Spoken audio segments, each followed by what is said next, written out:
Ja, och här kommer vi så bjuda välkommen till landskapsgardist vid Lötjen och i Ronavik mellan NSOI och AB. Och spelarna som färre att börja distan tar 22 i allt. Du hesser hemmalige till Simon Rekvi Hansen som i mål. Och uteläggare Monrad Holm Jakobsen, Beethoven Hansen, Nikolaj Köllerst, Jens Johansen, Clement Olsen, Åtne Fredriksberg, Paul Johannes Justinsen, Tobias Vittus Olsen, Per Langkort och Einar Trønderjek.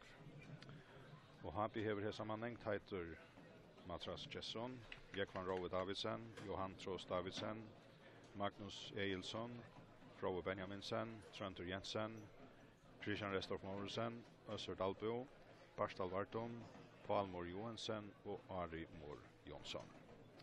Ja, Johannes, vad ska vi säga om hessar mannegarna? Ja, som jag kan säga, jag har alltid Ronar synkat här är fullt mannar, det går så måntligt att räknar för sitt lopp vi. Så det är väl i starkaste uppställning. Kapern har väl tvär karantäner. Tight och Roker och Flöten och Jespersen är inte vid det. Och för det så kom in till väl Paul Mor Johansen här och Össur Dalbo, Magnus Eilsson. Ja, han får ut av vinst här. Och så är spårningen vad det gör. Det ser ut till att Paul Mor Johansen ligger ute i högra kant i vänstra bandspelare annars. Här plejer Christian ju annars att här var sin stora läge och hoppa in i kurser att det är kreativ syne. Han ständs in i mises nu i löten, så det kan vara att det ger några brödningar reisning och Barstal Eliasen, nej, han är färd. Barstal Vartom, han är så inne i centrala mivet vi trönt, ja, och varje inte hobby är det samma som vi där säger. Ja, det är så fråga är varje han är inte färna med. Nej, han ligger rätt. Ja, och Ronar synkar alltid jag ser att Monrad ligger att vänstra backen och Einar ligger så framförande, ja, och det här var 4 mans här att, ja. Och här är som i varenda samma Jens och Per och så är Vittos danskaren ute i högra backen och Åtne Fredriksberg framför. Och så finns det lite Köllert kommer in att här och Paul Johannes här är det liksom att det centrala mivet när samma vi och Kjolvon och just nu att är allt som är lightchammar nu kommer att jag snackar om Beethoven. Beethoven akkurat. Han får ut i sist vi var i halvlek med XG men det så går 4 shots. Han ligger så in i mivet nice där och Clemens så finns det lite mer som skorar 1 mål per distalt. Ja, 2 mål och skorar. Han är så främst. Ja, NSOI har så bollen och tar välja till några i halvorna här i förra halvlek och till Jens Johansen som har bollen. Så där Monrad framme med innan. Bygger upp på egna i halvan. Det är också en transsituation. Det är vi switcher ser backkedna Charonavskinken att här blir jag ganska arg att bra ha trutchar att men det var så gänge på a lite kompromiss kan man säga att det här var kors för rätt och att Lucas som Skipan fick väl skiltna för att det var en jag tror jag vill att inte Jacks oila väl Charonavskinken men det är rätt för ett skifte mitt. Det är bättre väl högra backar där. Ja, han får högra back där. Så Köllert in i centralt. Ja. Så är några brödigar och själva ska man säga mannen kunna. Normalt vill jag söka ganska Einar som regel som vänstra back. Han bara vänstra kant.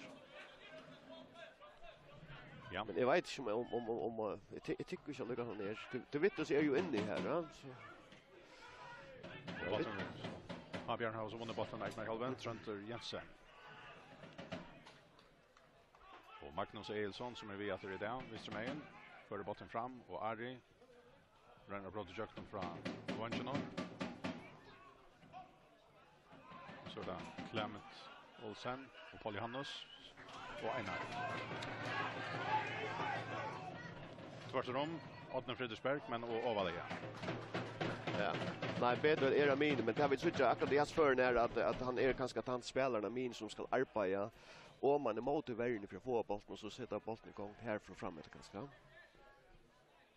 Så det är såna Vittos här nutspelare så finns det säkert håll som är högre back. Okej.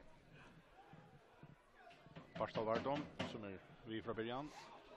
Bollen blir sänd fram till Trønder Jensen som för Romina vinner. Och så blir bollen center all fram och här är Ranchen. Nåväl placerar vi. 5 kronor segel. Har vunnit det är tvär Eskil av Hassens Fiske från Sjögatan. 5 kilo, minus 5 kronor. Per Langkort. Jens. Och Monrad.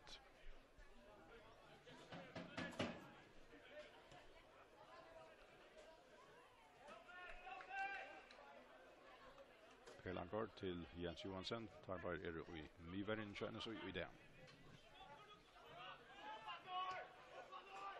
Men det så jag har bränna ska görs. Det är Christian och Assor är det lyckas som främster och i en för från 2 skipan där.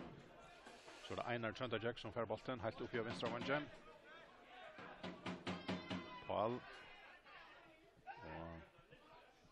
Och det blev inte hotna spark i hus efter. Einar åter till högra benet ligger bollen in till Clement. Lägger han fra sig. Och så får där skott av bollen mot Rowe ständer 4. Så det beter väl Hansen, lägger han ut till Vittus också igen. Paul Jannes är där, tigger bollen ner. Ottner Fritzberg är inte rättare i Janva. Från Benjaminsen. Här spatt bollen ut ur Brosteinon. Så det är Christian Morrison. Gav bollen fram efter, nej han ligger utanför. Ja, han har fått alla Charona Singen och här är det att Paul Hansen ligger i så här ska man säga touchar rollen spel som den främste Mivadlars och söker in och kan är så starkare i luftspel någon är här så för någon här från en bollta brink när Rönnra styra. Bollen till Ottner som kommer in från höger sida och la bollen bara en kvart. 25 sekunder längre fram så Ottner kanske kunna finna en ordentlig avslutning på det. Men han öjla och Eisner Fjör står bara av Arne Fjör då är spel på han som touchar och det är inte man ordentligt ser som han vill vänster bak han vill Miver och ta försäljare och runt alla möjligheter men akkurat som en touchar som spel för delar eller så det men det fungerar öjla väl så på han som Fjör och det är Eisner det här tar jag nu spaltar ju vi ordan. Han blir som bara som en vanker ju är men det slår in affär och fittler månader med mile upp här och runda. Det linjer runda sig.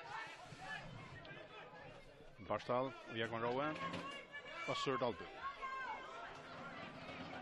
Paul fram vid högra med igen. Han ligger till hans högra ben, annars är han mistra bänter. Så han får alla med in. Och så en stor mål med Lars Johappen men tar får inte skotta bollen helt in i under Maldon. Ja, men får möjlighet att göra det Paul om som inte vänder skaft ju han ska lämna den högra på man rännan in i stället för men bollen så kommer in från Paul i går men Christian är med som ska söka och kanske inte akkurat han boxspelaren som tror att som kan för in och som den bläka så bollen till att ja, han har lagt det inte bara 4 så han kan ja, akkurat, men det röjlar ringt ju en ska man mer kreativ spelare kanske komma in och ta sig här kampen upp som då ena för Erin igen och en 16 meter och till ofta i här att som man säger han tilldöms en klam han får in i allt som kommer in att han är en typisk ska man säga avslutare och en boxspelare Ice ja han är så några är dikter Ice men akkurat här manglar kanske ta för hennes aktiga som också man ska ha att man är alla bara. Ja, vi har spelat i 6 minuter här i förra halvlek i Ronavik och här är 0-0 mellan NSOI och HB. Kanske inte så illa högt tempo än, Mara. Sen det värre vi inte för cornern kanske stor och det ska de kanske vara. Så inte Malmö eller en men det var uppdräkt i andra till på hans förlagt den där bollen ut till Ottna. Och Monday är möjligt på spelrum men annars alltid det väl så. Fitt och frialt. Ja.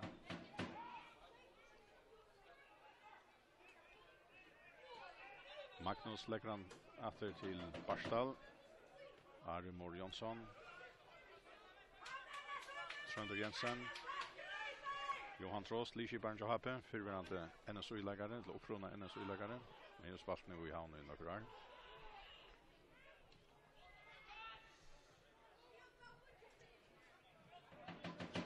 Och här som bossen är väl inne, och Ari Mor Jonsson till Frau Benjaminsen. Barstal, Are, Magnus. Så som är Are framvid. Så manglar ganska anker ut i Bornon. Han får själv ut vid botten och väl in 4. Så är det Einar Trønderjek. Sinter Skype sending. Och har Bjørnar Havan. Frode Benjaminsen.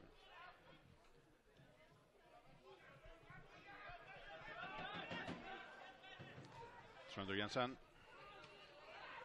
Och bant till Nikolaj Kullerst. Det var det bättre eller så för han är vid kostar ute som backar och så är han inne i att ja.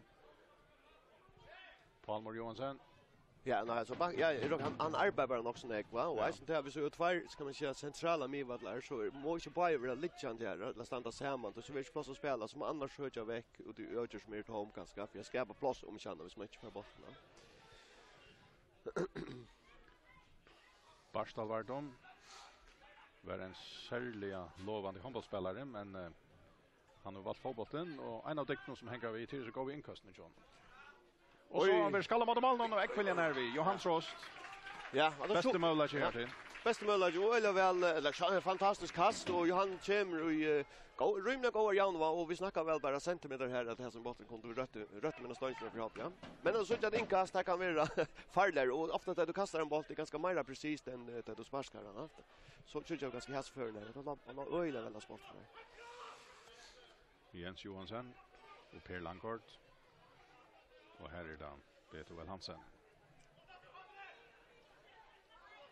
Langkort langar han fram. Men han får ut.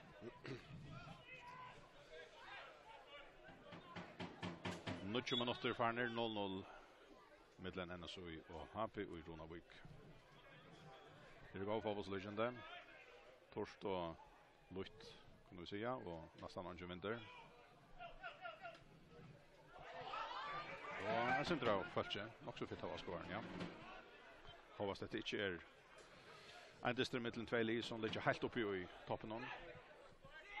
Ja, tror Ronald sig kan se att det här var det är en Velvik. Ja, det är en realistisk möjlighet att det här var kvar jätte till dem så visst är klara Lucas som har vinna så till då åt han så är det ju. Ja. Tar denna botten ut av någon och tar det målspark till Habbe.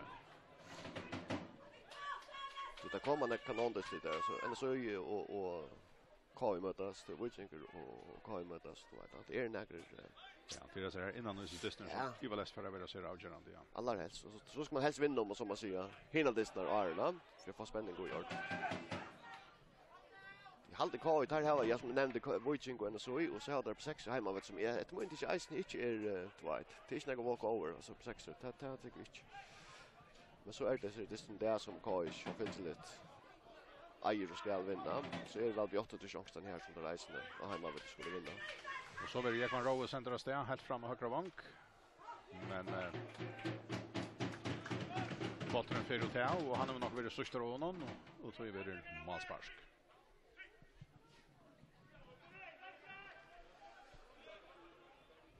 Vet väl. Det leder till Per Langkort. Nyvärjen som är uttrakt helt ut i bordet. Kims in natter. Så träcker bet väl atter.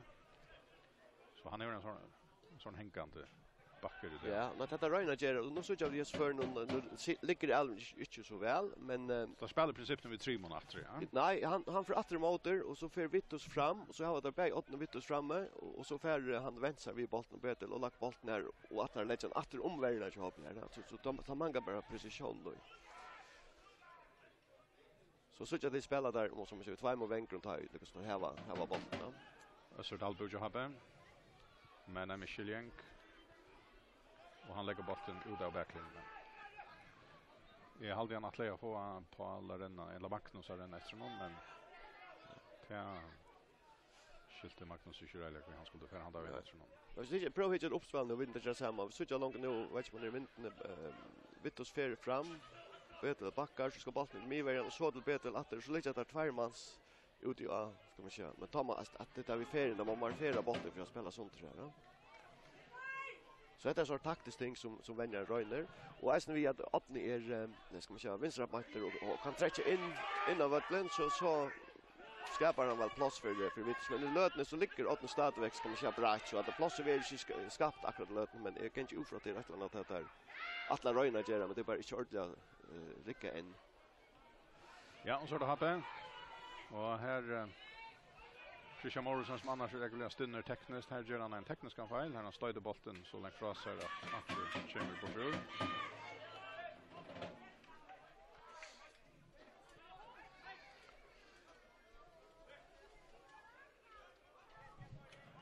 Johan och Froe. Myvärjan är Chohabe.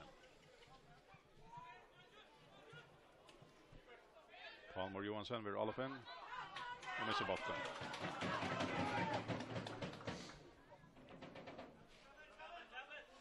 Monrad Holm Jakobsen kastar in till Jens Johansson. Det är ju det samma att Bedvel kommer Roman och för bollen här och Vittus är fram och nu öppnar Sinti långt in i ska köra vatten. Här är det så kullerst. Nej, här var 8 som kommer här. Tanken är väl att 8 kommer in från så när höger sjö 30 borster håller väldigt spela vissar och så ska bollen komma till Vittus här från Bedvel ett land och Örmi vad det väl till backtanken vi gör på. Det är inte vidare så ordentligt sett här. Nej, det sluckas och det var akkurat varje an där men här där är om att han äldre inte ligger väl och la inte väl ta chanser över här ja. Men det är inte vi ordentligt skönligt än att det inte viskar då väl än. Paul Johannes Lottna. Barstal kommer i mitten. Armor Jonsson. Och Magnus Eilsson. Barstal och Atter Magnus. Och så helt Atter till tight.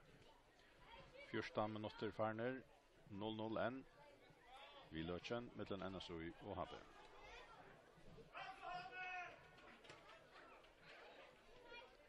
Rowan. Johan.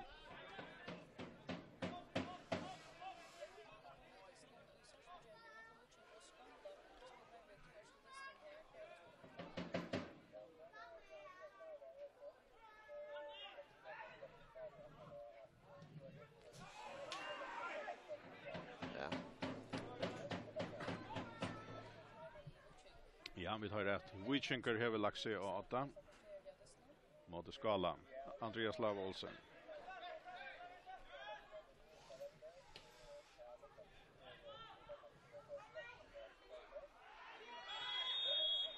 Och här blev så utan frispark till NSOI.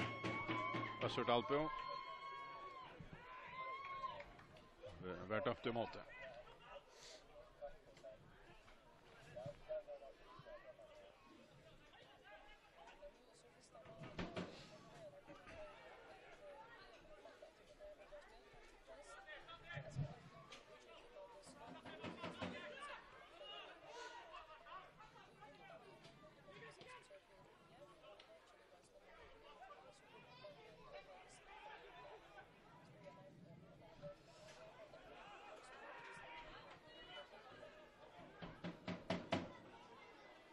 Ja, 15,5 minuter i färden och här är framvis 0-0. Vi löcher nu Runavik mellan NSOI och HB. Noteringkast till HB. Få bollen fram mot Mine, men NSOI är nu vinnaren. Och Jens Johansson har han så äknar i halva, lägger han till vänster. Monrad Holm Jakobsen och så med sådär bollen. Trönter Jensen. Christian Morrison. Johan till Jökan Roa. Trönter. Och så Dalbo. Och Trönter lägger han till vänster till Ara.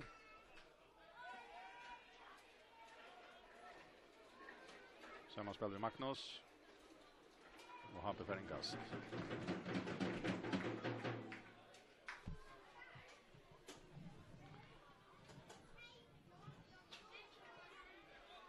Kanske det blir Barstal som ska föra ivra kasta. Ja, Frowe för fram. Vi här jag tänker en gång man bästa möjlighet kommer att inka skott några högre sjö, men det är bästa möjlighet vi har haft det snett och det är Jan Trost.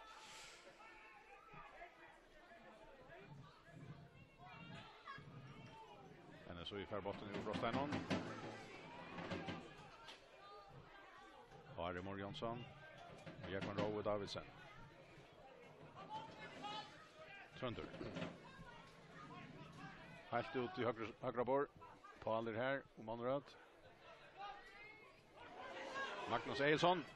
Men han räcker han nästa. Glöjer i skottlötna. Henne så gärna spelar sig fram efter. Ottne Fridsberg. Men Ari kommer här för att stäva bottnen. Och för att vissa fram efter. Men han färger sig välja Teman Aldonon. Per Langård. Och Jens Johansson. Monrad Holm Jakobsen. Och Beethoven Hansen. Så gott spalt fram etter Atne Fritzberg og högra vantje. Välen 4. Johan Trost. Färna så. Trønder Jensen jobbe. Christian. Paul, man väntar sig. Färliskan i mitten bein gärna motläggare. Christian Morrison för stäv in. Paul Mor Johansson, färna visser. Så detta bara Ja, men annars så ju Anne syster så i alla de att här viskar det där skapa sig här stövna utan stövna och 8 jöknen och ta vidare ett inlägg som inte är så illa precis men det där arbetet vi har då nu ser det Lucas som nöglonta och det teater har rätt att då nu ett nästa chat. Jag tänkte att Thomas Färs passbollen från sig på vägen. Ja, akkurat. Få nästa ja som är första nästing och jag kan Roger har väl för det. Och här är en stöva. Man klarar bara få nickande bollen mot Malmö till ett näst inte. Och Harry Mor Jonsson lyfter han fram. Och Malmö är nevaran ut till Einar Trønderjek. Så framåt till Kullörst. Nikolaj Kullörst, Atne Fritzberg. Så här vänster med en Einar. Och Atne.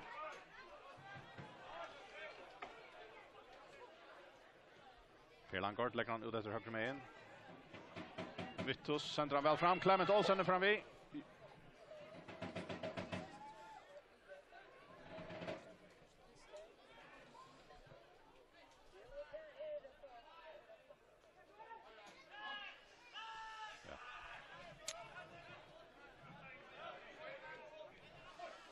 Atne Fritzberg skjuter och nej, han hoppar det. Ja.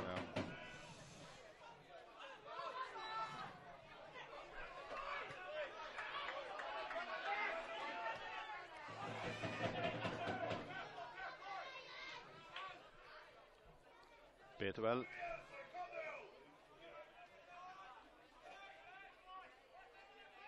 Per Langkort. Nikolaj Kullörst. Så det är Jens Johansson.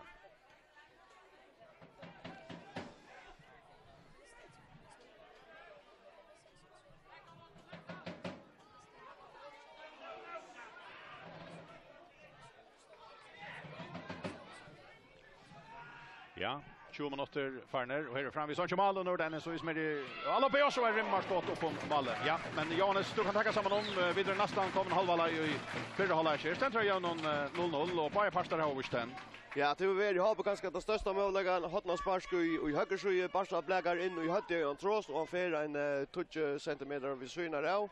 Det är det största möjliga vi har haft annars är det så vi mer av bollen utan att det har skapat helt stora målmöjligheter. Har vi en känsla av att Berlin boja Lucas som Lucas inte till Lucas som följer sig fram, hur så ungen lägger allt under kvar än men akkurat i lödden så det utla lösna upp och det blir mer ska man ju alles fotboll så att men så spelar ju very okej det tekniska det har spelat väl men Malmö kan inte hålla över här och distribuera ganska ordentligt efter en mål för att få öppna slussar ordentligt. Ja. Här är det 21 går 21 minuter farner och en är Janlager 0-0 mellan NSOI och Hampi här i Runnavik.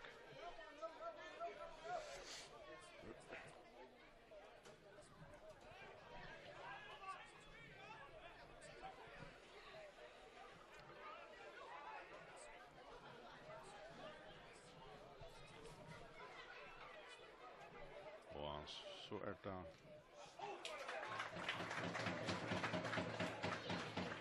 Hotna spark till NSOI. Ja, vi skiljer landa kvar i över Laxio 8 i 2 målen.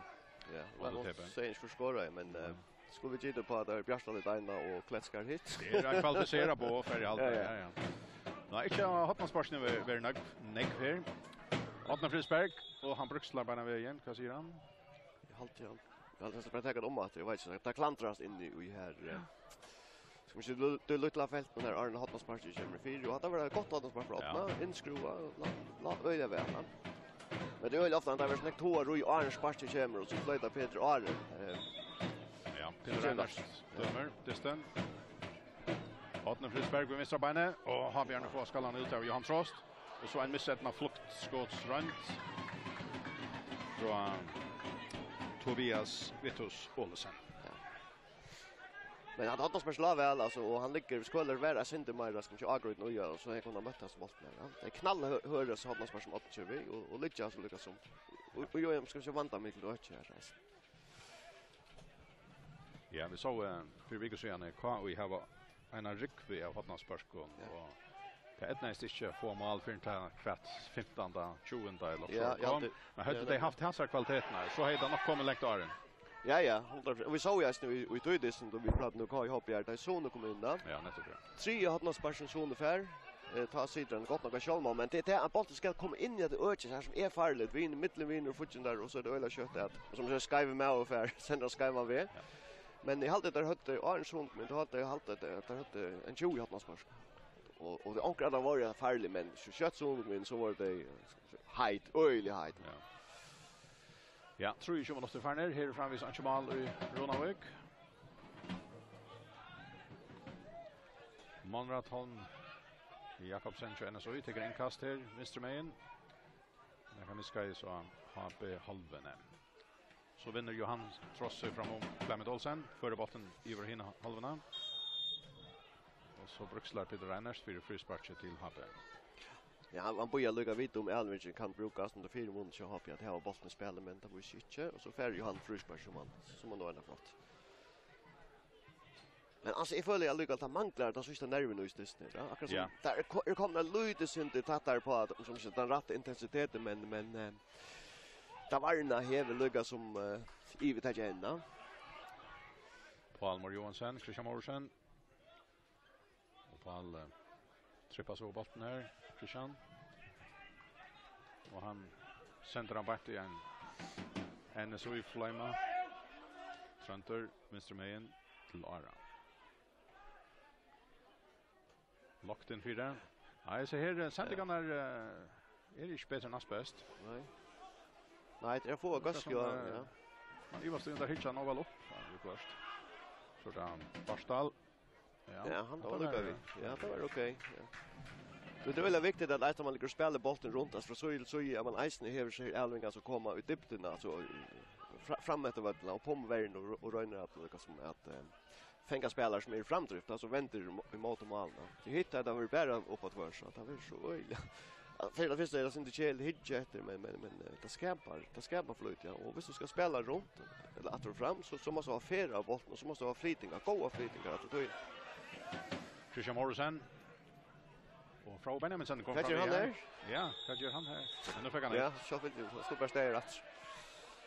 Nej, han säger möjligt är ganska för nian och jag ofta är det trouble charge av varje spelare mittbanan spelaren. Visst det knappt det kommer med över som Hawker med hasen för så ska bara en ska vi säga. Anna Stöv och Peter har faktiskt ett kort i handen. Ja, och Frau blev lite kända. Ja. Så inte så öjligt äckligt ut men så fick jag första sparken och ögla så. Versen där. Okej, ja.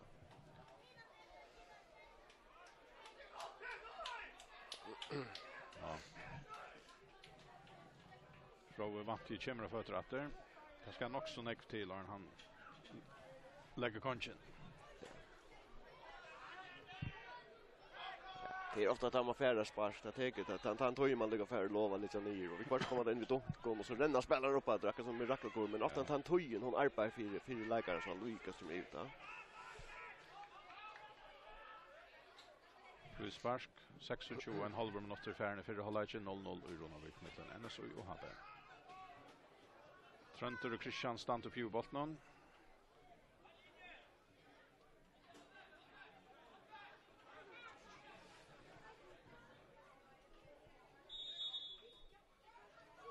Trunter central in 4. Paul Johannes skallar han ut efter. Trunter fram efter. Frauen. Så Trunter. Och Magnus Össurdalbo. Magnus central in 4 och här är Johan Tross kom fram i. Och här man klär ut ju honom. Här fram vid spalten.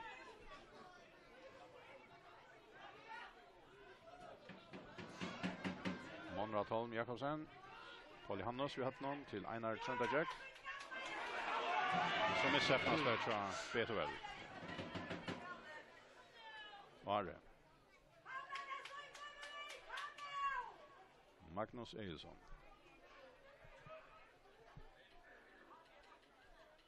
Och Armor Jonsson. Och så efter efter.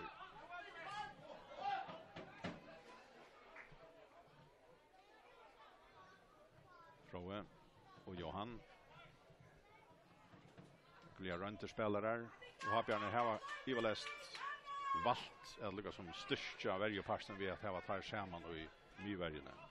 Ja, det gör det faktiskt i fyra halva. Här var en det var att göra bilder för öjlandet mål in jobb, ja. Att så valde det här så lösna allra först för var i göte och det är väl så som rigga gott nog för att rymma mål in en sorts emot vad det är för men annars är hoppas väl att de blir som fax mål är för en jöknen.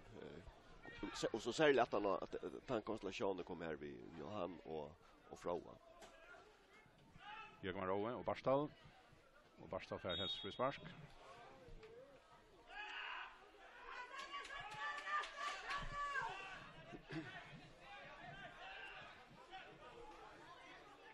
Ronald Schenker allt fällt åter och bara mer värre än jag har på färd att se att nu allt fällt ju sista tingen han och för åttende frispark gott nog att lyssna fram och så kan vi den höttan här på returboll. Christian Morrison ska ta en frispark. Högt in 4. Men kanske gå så högt igen. Malmar är uppe och kanske andra släpper det här upp. Men han får bollen åter. Ja. Men han ska sända ända till Beethoven. Och så är en atterläggning för att Tobias Wittebolsen Reppe att få vanliga filter. Alltså måste finna färdra botten. Så är det en så som för Jalo. Paul Johannes Justinsen. För botten vissar framåt Brosteinon så det Einar Sönderjack lite väl in för det. Åtta frispark skallar men ja.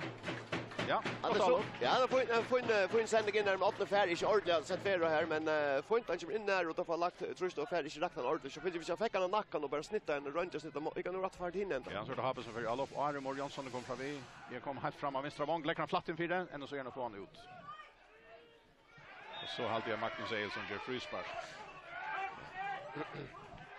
Ja, halva timme färre nu. Jag har snart det någon och framvis Jan lägger 0-0. Ja, och min känsla är att det här till att Kvarja Linus spelar sig ut. Det är mera att vet. Vi är inte ganska stadigväck, han lite synter. Vill inte ordentligt leverera det första mål från Hassan. Så så spårningen kvar ska lyckas som lägga 4 och oj men de där Arndis att det var Ronald Schenker för lägga ordentligt trust då. Men det är inte väl ordentligt. Nej, alltså nu lite hinner Berlin som är främre än Tyre i att någon tejer Asyrskal så lättna. Så här har väl här i Johan nästan. Och så den där affärja Dalo, Einar. Efter backlinna, väl in 4. Froe. Och så det åter till Einar. Så Monrad. Och högt in 4 och Clement där. Ja.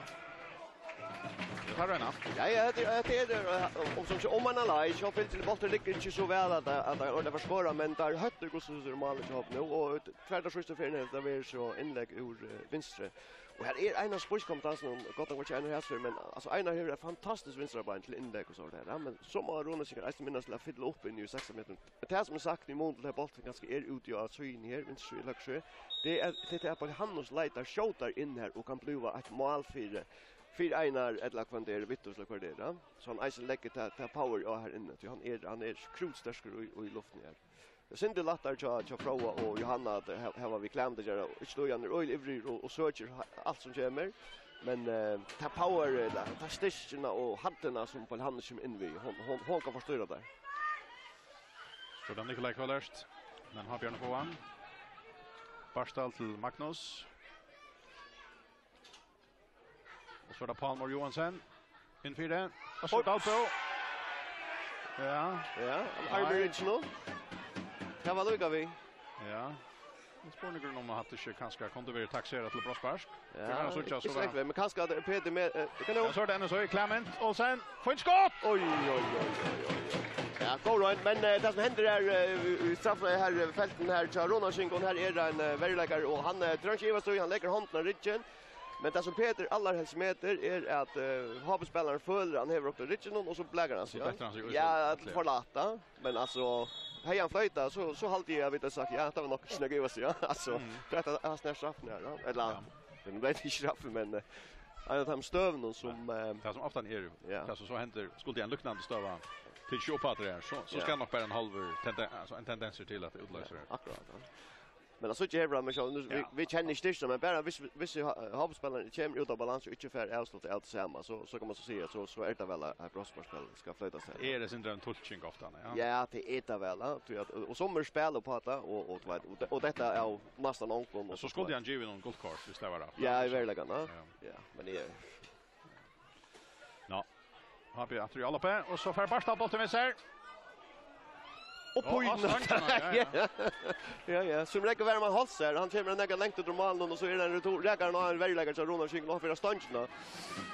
Så det är väl för att hoppa vi fram den bästa Malmölag. Något gott att ha varit här skott ut fram men det är inte så som inte så stora Malmölag, ja, men gå runt för klam det men inga så jag Barstad in hade jag han trost till det här för bandsynare och så kommer det här skott och stancherna och ja, möjliga jag har bara för gosse så det halta allt det här 8 bröstmarska reis nu. Löten bara fram och något. 34 minuter Farner. 0-0. Vi löser nu Ronavik mellan NSOI och Happen. Och där går det jämnt då. Peter väl till Nikolaj Köllerst. Så kommer Happen i mitten. Center Magnus. Össur. Barstal och Armor Jonsson. Rowe Benjaminsen. Och Johan Trost Davidsen.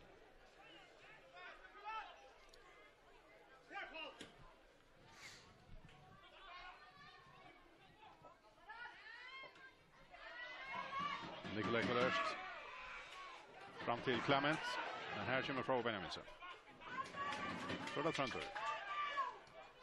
Och så kanske Ösen kvar ram Österreiner. Malmö här. Ja, men faktiskt fint mamma spel och som räcker man till då skärmar där han är vägen på att det här till annars kommer det ju bli farligt. Men det som manglar kvaliteten är alldeles manglar det att de ska inte vara så hör och ska vara spalt vid innan så som skruvar att löjt sig inte inlätt av att alltså att Oskar den ut och så får han ska vi oj rennen så blir det farligt. Men och här är ganska att han emot till så här spelaren i gräsföt ja bollen stäckar det är ju shota ja naturgräs inte här mamma vill öjla på ska man köra precis och sändningen chans. Nikolaj Köllerst och så är det Per Langård och Jens Johansson.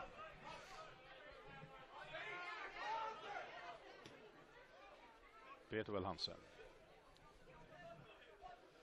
Så är det Tobias Vittrob Olsen. Nikolaj Köllerst. Två danska spelare.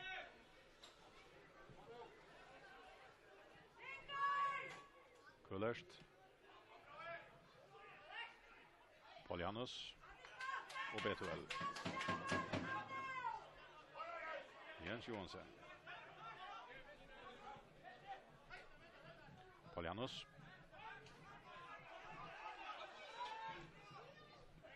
Och Einar på utebordet till Monrad som kommer fram vid. Ännu så i hur är det ju alla uppe vid Näckonfalchen nu. Habjörn Kristoff av Femmarhalda. Varje parsnon och färja åt Modalo. Össur Dalbo. Han är vid Palvis här högre med en. Och det blir ganska ysos högst. Och så en skottröjn som för bant av en modläggare. Barstal sänder han i Brom. Det var Are som för han här. Littran in 4. Och så att det till Malmö. Ja, här kommer Hampi en och Stöve och Christian ska skjuta men ja, för vi är blockerade så om att det rymliga alltså om som så tar söka framåt ofta har man missat hoppet det för nek på tvärs men akkurat så stöd som det här att man söker framåt där stövan är gå till en dyka att stå ut motor och så ändar man som en skott och så vidare det kan nog gott blockera. Ja, gå sändningen för och Clement för vi ser. Atra backlinjen. Utfra. Och Magnus är första botten. Så gärna Christian. Vassar, väljer han. Lägger han för här. Och Armor Jonsson. Christian Morrison, Mr. Mayen. In 4. Kurfärran. Inkast Lohabe. 32, 38 minutter farner i 4 halvleikje. Jan legger 0-0 mellan NSU og Happe. Rowe Benjaminsen. Barstal Vardo. Kommer inn atra mine til Happe. Palmor Johansen.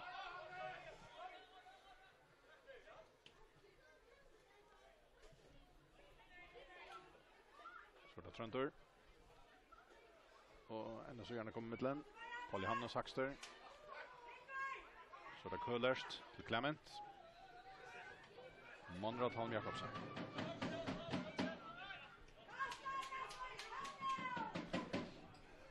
Jens Ivrom til Betuel. Betuel som kommet hjem etter at venta. Det er veldig dansk fotball. God spelare.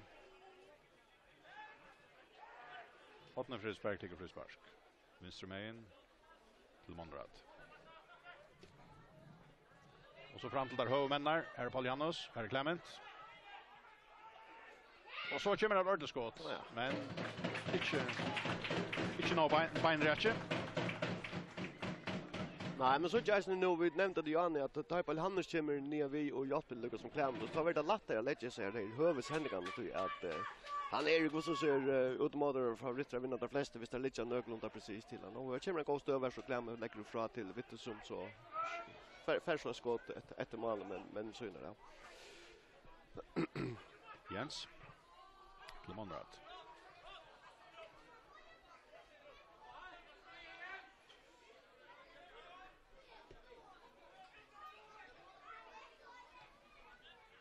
Per till Betuel. Öppna.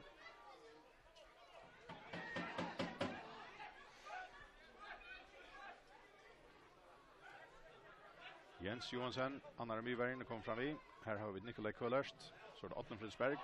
Barstal för Rojan. Han fär spaltbolten från sig. Framme där till Paul Janus. Och så lyskar han bollen in om här. Så är det där Hotman tycker om den bollen. Har Björn Presta in om. Missar natter. Få natter. De har en lätt spelgänka. Så är det att så i. Monrad. Spelar smått spel. Får bollen med Alicha. Och så prickar Paul Janus bollen fram efter men här för Rowe Benjaminsen Färsson. Så är det Happe. Trönter. Skarvsändning. NSU Jatte. Einar till Clement Olsen. Monrad kommer helt fram. Venstre Mejen. Lägger han efter till Einar. Snärar han in 4. Paul Johannes. Skallar. Ja, han hade det att det är nu höttat arbete här och Einar här så går inläggning här så att han kunde ganska väl lite sin där närvaro men att det var gott och Paul Johannes är där och han som säger han för att vinna där flesta alltså botten som här var av sig kvalitet och det här är såna boll till Einar rest. Go sending för Rowe Benjaminsen över om till Palmor Johansen. Jag kan Rowe för fram vi och så kan Paul för hinna in. Så lankar han in 4. Per Lankort för han utfra till Paul Johannes. Och så kör Barstal frispark. Kører Paul Johannes som kopp. Var störst men. Ja, vi tar knappar 4 minuter efter av vanliga lagtog här i 4 halvleikje. Vi bor ju efter första målen under dessen. Några chanser har vi det. Men inte näck för stora. Nej, och har är ganska omanna och Malmö Malmö ja, och särskilt att från stancherna från Barstal det där vill avrätta. Och så inkas sig själv till Barstal Jens Ross som för bant vi så innan ja. Och är det över straffspark färre hoppar en väl att argumentera för att det kunde funka. Ja, akkurat. Men det så är ju ganska vidare som Simar och bollen. Ja, tar man bollen och runt när så timena har varit mer skott utifrån gott nog hettar hur vi nu här mot ända ner men här då följer det kanske inte var det var fullt och Jan var så att det kunde bli så ordentligt farligt va. Men det är som if till stadig att det manglar som man säger några genialiteter man kan kalla det en mera Oddenfridsberg Lucas Mendes som mer in i dysten och känner vi också ganska att säga det. Det säger man ganska vi Christian jag hoppas att här ja, och så hoppar fram vi och Paul Össer var där ja. Ja. Inlägg alldeles från Magnus Gerard ligger att okej här. Men det är akkurat som heter ölja neck och pata jauna. Vi tar inte se några halt, de ska säga extraordinärt överhuvud. Och likefairen är inte mer än moderat alltså. Akkurat hon poänger inte näkrarna så att några av orske skulle vara till att komma ut i sätten halvlek och så är det det man får sätta luchen mer av maskinen att det är bägelin i hava månader mer in i än det var visst för att ner till. Farmor Jonsson jobbar Mr. Backren. Oj. Firmoner Nikolaj Köllerst. Men sändningen är inte något och så också har vi för frispark. Ja, men det är kvaliteten akkurat det sändis från Köllerst där. Alltså jag syns här i alla point in och i den banan 28 eller vad det var som får här att första range nu det är ofta en gaskan och ganska mankla lite så alltså vi ser nästan i all range. Johan och Sordalbo. Som eisen är bandvaxen här och här som vet någon. Så NSOI med annars fast nog snack och UF. Han är papen Jordi Omsjusundtøy. Och vi så skifte i Danmark kommer till HB att spela. Men inte vi från början kvar en lista kosten. Ja, samskotten kommer av. Jag menar efter av vanliga lag till i förra halvlek 0-0. Mellan NS och UHB. Barstal var dom, man ska sända in Otten Fridsberg. Men Johan Trost UHB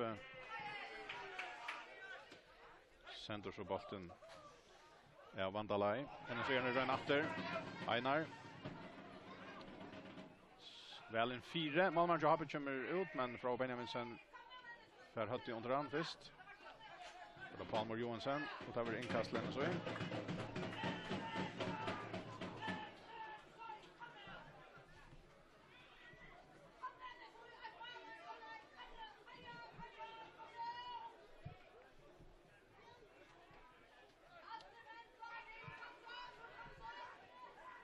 Ja, man lägger like in affären, eller affär nu. Ja. Och här Brukslejan.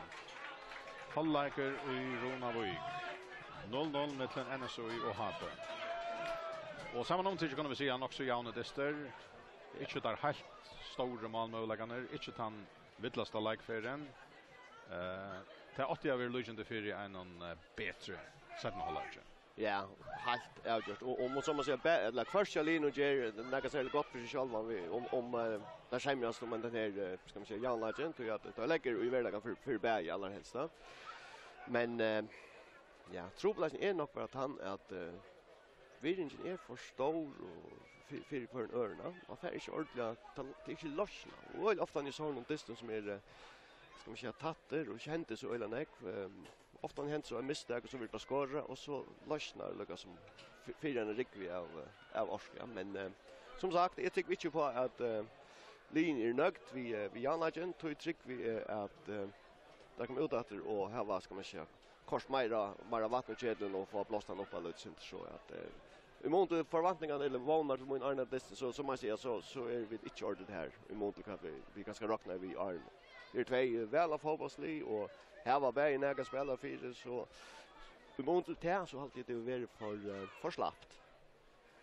Ja, vi får så ja om det blir Sindemira. Alltså en annan sättning hållare, en arbets sättning hållare än förra hållare. Mål till dömes. Men samma om tid inte den stora månaden va ligger nå. 0-0 och vi kör en stack nu med en hållare och vi är efter ta vi spelande komma vatten till sättna hållare.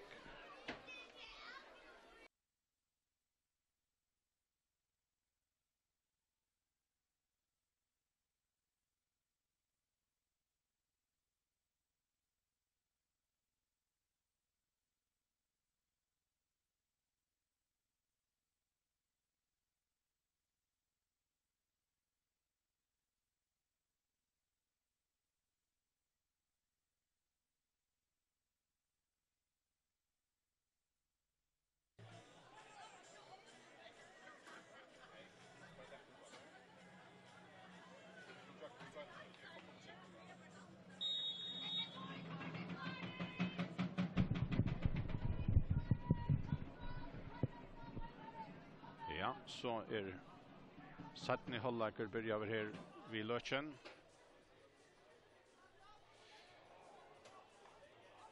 Ja, vi får fotland musik och någon här nu. Av strömmen får dit. Men Johans här Habbe ser ut att just en brötning. Ja, Adrian Justinsen kom in och det är Christian Morsen som är färdig ut. Jag vet inte hur jag håller som skifta. Jag vet inte om det ska eller något annat, men vi måste nog bara säga att Christian som vi ska spela så må helst alldeles välja syn, ja. Och nu måste valta går Adrian in och alla bestämmer vi Österut Alpo.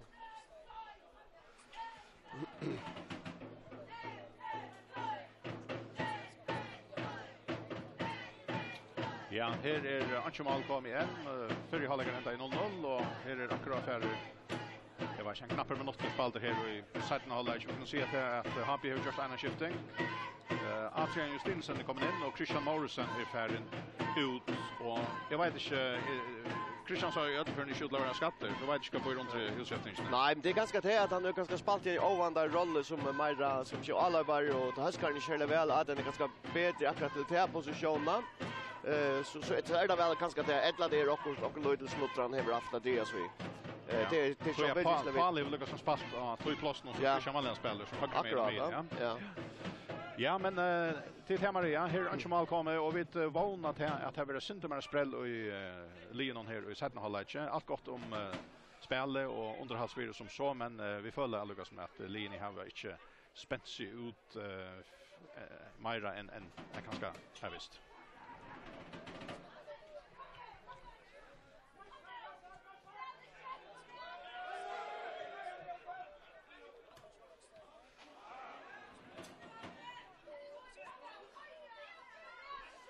Öster Alpo. Och här är Tandochamauren, Adrian Justinsen. Öster Alpo. Och Arimor Jonsson. Magnus. Färs Tamaralda Bottnon. Och NSO i färre Stävinon.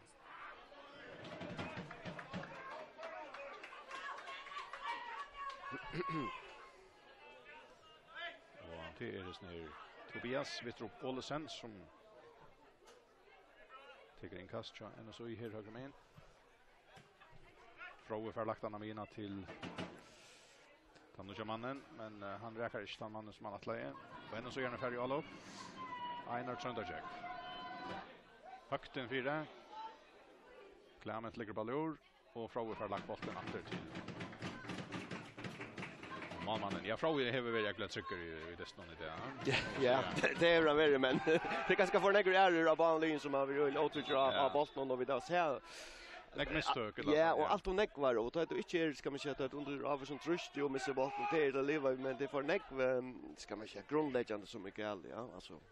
Jag tar lätt och allvarliga affärer ofta är det särskilt samförande. Ja, tämjingar alltså det var bara att du ska få bollen under kontroll och allvarliga och ja, jag vet inte alltså det om som man kör negativt så eller men alltså det är öliga ska man säga helt banal ting som inte ordentligt. Ja. Ja, i verkligen och tog är inte ordentligt gott ska man säga eller det kommer jag ska man säga det flow som vi ofta snackar om att det är inte det är faktiskt onka det ordentliga verkligen. Ja, det är en färdig ordentliga flow. Inte ordentligt nej, och kanske mål kan bjärga det ja. Eller går så några goda stöver gossar. Här är ändå så en kast som öppnar teker fram och så vill bollen skalla helt man ballen och man har happy han ses inte förrän för att ta bollen han nevar han ut till Hattnarsvart. Ja, okej för inte inkast och att det lucknande till jag happy i förra halvlek här men det viskar som att det kunde bara tidigare bollen. Ja, jag tror att han skulle neva till Hattnarsvart. Han var inte kraft då när han delar in i till han. Ja, men han vet så sjön du i triggerlösna kan stå och för det bara helt på det sikta. Hattnarsvart till NSOI. Det har tidigt stått till Ottna. Fråga Benjaminsen. Och så frispark till NSOI. Som Adrian Tanoch Maringer.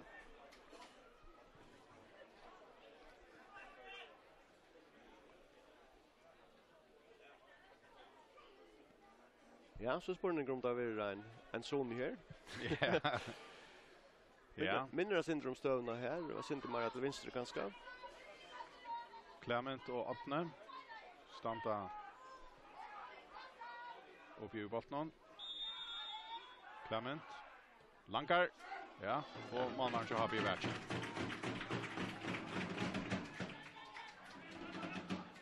Tvärdrar han ut efter till Aramor Jonsson.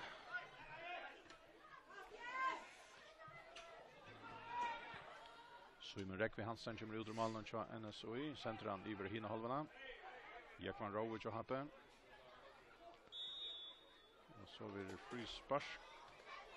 Och tillbaka till Johan Trost också.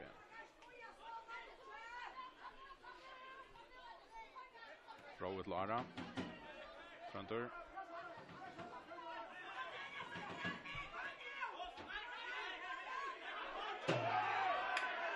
Inkast till Happe.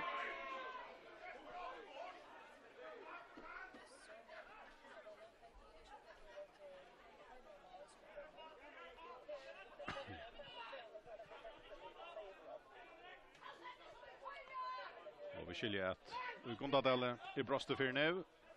Och det är B36 som har lagt sig 8 mot UF 1-0.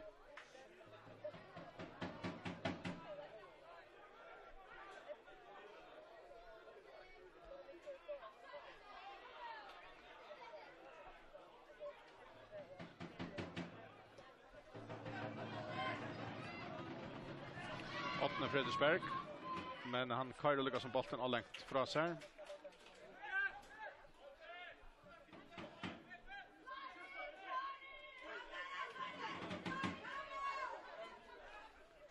Barstal Vardo.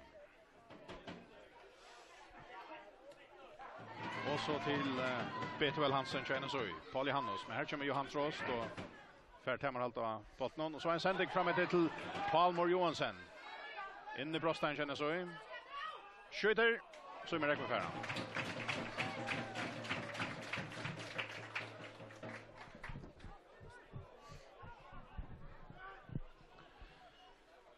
Ja. Det är ganska Mara Happe som spelar på de här omställningarna. Ja, Mara Beinleis och som spelar, ja. Och det ligger väl ut i isen att Ronald kan häva bollen ganska sen mer och det är att det är en misstag startväg som hända och fem man lyckas som kom igen gå och stöv i attan och en skriva aldrig från monstern. Så är det bara färra på fram. De ska inte stå i Ronald kan vara att vi förra månaden och har den varit två resten alla där men han känner på sig inte så rävna när kvar sammanhängande väl ett när elver alltså att det här. Ja, det är det som vi kanske upplevt då att det är en ekver ska man säga grundläggande ting som inte är lyckoskapna som det normalt inte ser att det får ekver sån jag vet inte vad kallar det badnafile men alltså vi var som borden så han har bara bollen så en så gör han åt vidare så det har det Aramor Jonsson Trenter skjuter. Jag hade varit okej, jag hade varit och kommer kött igen och ägrar rymla kött och så akkurat som så släpper Habli på plats att få Lucas som avsluta alla nu i 2 för när så haft en skottrönt eller tvär skottrönt kör 2 för och så är allt på plats att och det är det mesta att han där kanske har vunnit bollen från Ronald eller Ronald kan ha varit ganska sent köttsläser och i sin spel ja. Men framvis alltså Ronald Sinkar inte ordentligt kommer här än. Så där Clement Olsen. Här är Johan Trostjonon och Johan får lagt bollen åter till Tajt i Malmö. Det har blivit lätt inkast till en så i vänstermain. Ja, man ser jag också att han har 20 minuter i sätt noll just det är lite inte av det samma som vi fick ju i förra laget ja. Att det är inte ordentligt. Alltså lin är inte ordentligt här det är det för jag vet. Ja, 20 minuter är det färna nu i sätt noll och det är framvis 0-0 mellan NSOI och AB. Så är NSOI finns ju frispark. Vänster med igen, Nakamiska så har vi halvene. Einar Trönta Jack för något att ta frispark.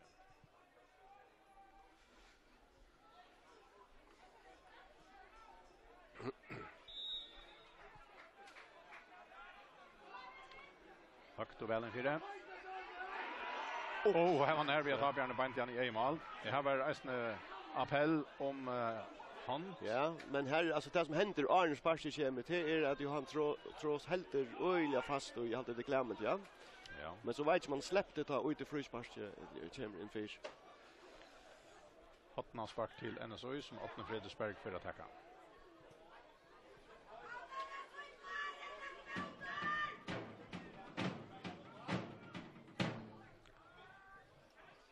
Och så Oj, straffar. brottspark till NSOI. Ja, men alltså så finns det inte häppet på det, men det är klart att det är en kombination att Frusbergs blir lagt ut till Einar som kommer i fotlar för här och knallar till och räkar i handen av Trent här så att och här vi Löchen Ronavik brottspark till NSOI och Jonas visst du kan se det helt kött. Ja. Hotnarsparken 4, bollen spelade ut Einar, han helt flott ut av 6 meter i handen av Trent och det var brott för brottspark. Klemmet Olsen klarar vi brottsparken och här kommer det. Teitur Bjargar och i fotlar långt ute och fär handen av bollen. En fraluk Bjarging. Ja, super Bjarging här Teitur här och han passerar han 8 leder syna högre Klemmen alltså och Teitur över valt rött så och fär sträcks sig helt alla minuter och Bjargar ut till ett hotnarspark super Bjarging. Och hotnarspark till NSOI. Jag vet inte om vi skulle ta till NSOI har haft också några ätsökningar att ha bemål nu senast vi flera hotnarspark och nu ända en brottsparken. Och åttne teker det till väl in för det och har Björn skalla bollen ut ur Brosteinen och så gärna få han innan till Brostein. Clement Olsen här så detta han inte Brosparkes för och så renner har Björn på för ju all upp men ändå så gärna vinna bollen efter och är det lyckas som mälla vi bollen här utanför en Brostein så har men alltså här är framvis 0-0 nu 12 minuter är då farner och i sättna halvlek.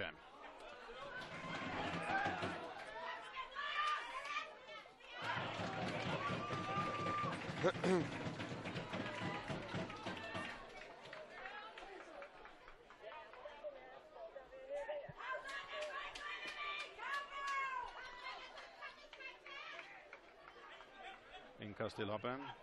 Vi skiljer att ha vi kommer att är 2-0 till B36 motor vi här.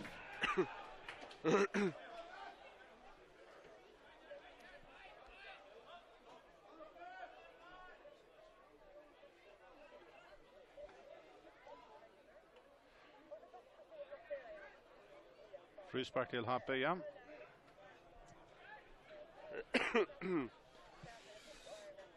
Adrian Justinsen ska skjuta sig ut till.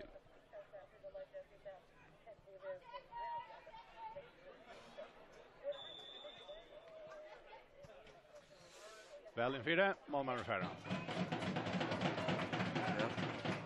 Jag vill se inte nå väl in för det. Det här var inte så klarar att för. Nej, det ligger för tätt på målmannen och det är för högt. Målmannen öliga gå och toja sucha och akkurat vurdera kvar bollen kommer ner eller kvar han ska för ut och ta kan som hackster. Så Frösbergs man där skulle lite där ska man säga långt åter av att så att där så skulle live av bollen kunde ha möjlighet att få men här är det som räcker det är så mycket tatta som räcker kan inte bjöa sig av i asförna.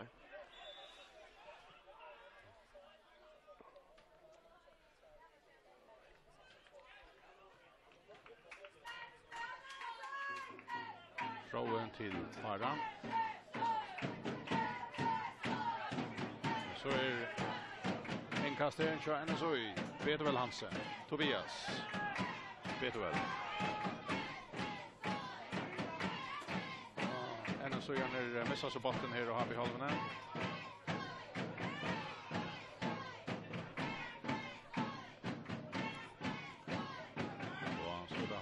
Spelar bollen framåt. Ja, nu vet jag inte. Sportet då händer vi in. Okej, ja, det är sånt där. Vi det är sånt Örskimlar vid som man säger, flyer paddlar nu i den. Point. Jo, alltså jag hade att det är sånt där Löv och nu Jan så ja. Ja, det är ganska mer Ronaldsson nu att han har en rymliga väl gör en hålla ju igen 2 mål länge skott om fick där hötta lite synd men så kör Ronaldsson när hotna spark så kommer en hotna spark kombination där ut till Einar från sin vissa på en hög till och kommer i handen Trente och brottspark Clement skorar 20 mål här till han har gått och bränt och brottspark men han placerar en rymlig åttalia men Teitur är han långt några centimeter här och fick slie bollen ut till Hotnarspark spark var harst så att han har haft öliga gå styrst i armen och akkurat där den bergada och att han har hävda värre mer Ronaldsson som här var very av bollen. Ja, och här pitchar får inte alla på patter nu och få nytt Hotnarspark. Här är akkurat till färden. Och halver time efter av distan blev det blir sådana spel. Nej, Mas Bart, ja, det vet du ser ut jag höger sjö och ska skjuta den 4 räka som Magnus med bollen kommer åter och vet du så för ut till Mas Bart till Happe.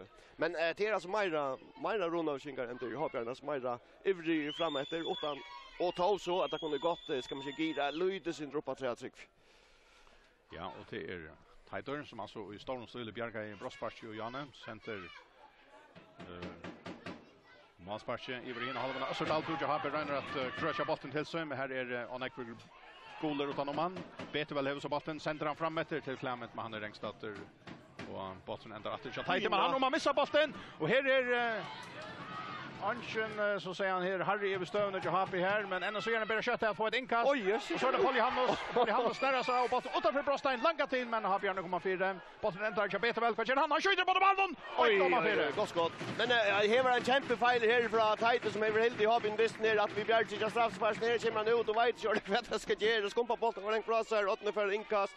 Och så är Polly Hannes nästan pura blänker inför målet men brukar ganska länge tog och skottet som vill blockera och så i nästa ätler så är det Betväl som prövar att placera den och på tight men för bant om för och som sagt det är Myra Ronaldskingar som är grammen nu i lötne. Ja.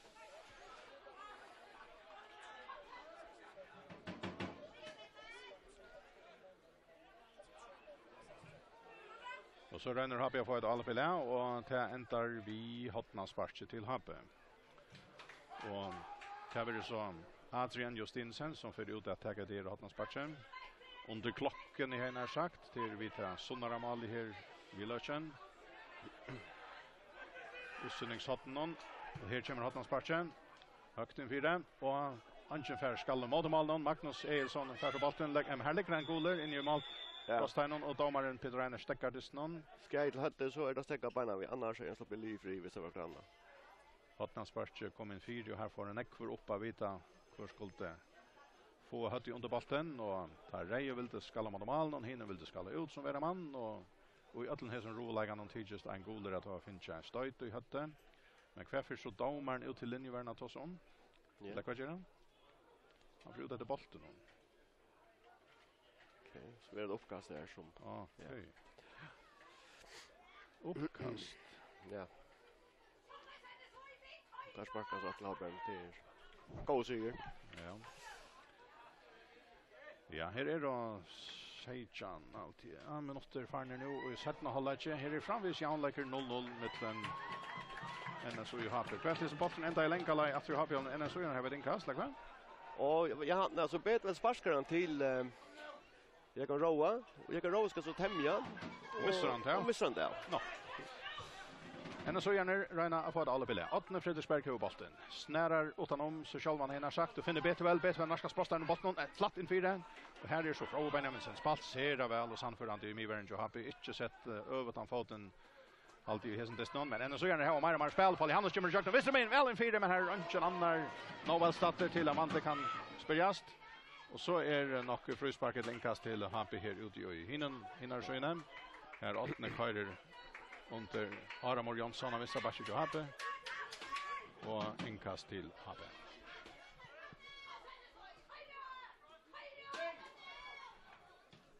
Och som sagt här är då farner en 16-18 minuter och i sättna halvlek och här börjar vi framvis efter första mål under distan men det är inte bara bit och det är inte bara underhållande det är inte bara nerv och i distan nu men Janläker 0-0 mellan NSO och Happen och vi sätter så efter till Marie Siskason i studio 5.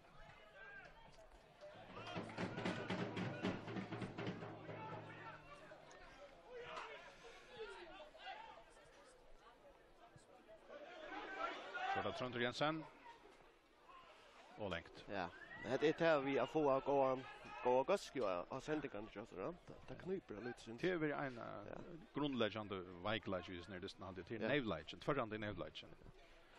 Men så man ser alltid det att det är sista träningen men det är nästa troplast där så vet lite. Men normalt hvis du huxar spelar under vändning där kan ju fra 8 touch för så lite bollen det glömmer precis så. Men det bollen färra ganska 4-5 meter synar då ska man köra mål och ta all diamant ta teskott någonstans. Så i Rekven Malmö Renshaw. En SOE Sandinger hever eisne vir Malmar til Hape. Han er vir umsa stæger. Trønder Jensen. Skifter retning. Harre Mol Jonsson. Fotfer fram. Så det är så Dalbo. Och så får där lagt bollen att till Sumerekvan. Ja, men här skulle jag få inte att jag har björn. Det är att det är en fyra mans inne i fältet och tar en inlägg kommer. Från Benjamin hur affären fram nu. Var det Magnus. Och från här. Men han fär inte skalla mot dem alla.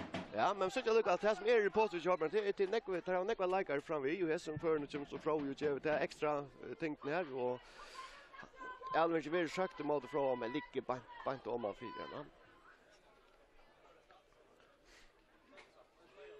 36 minuter Farner 0-0. Ännu så Johan.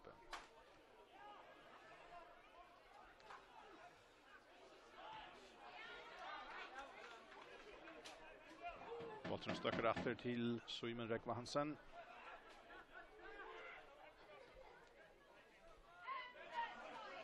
Per Langard.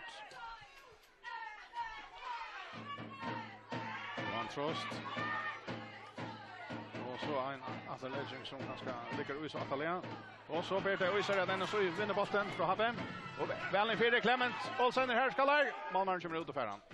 Ja, men hade gått vunnit av Einar här och inlägg är faktiskt eller hade ligger ganska lite sin att för Clement för inte liksom runt in i bollen men för så sett pannan och där vet man alla toina Clement kommer nu hör han gott att bränta bröstpart han försöker stäcka av och han försöker söka alla toina vet man kan få den nästa möjligheten och så lyckas som sätta i kassan upp så att han är alltid som så aktiv in i just nu 16 meter.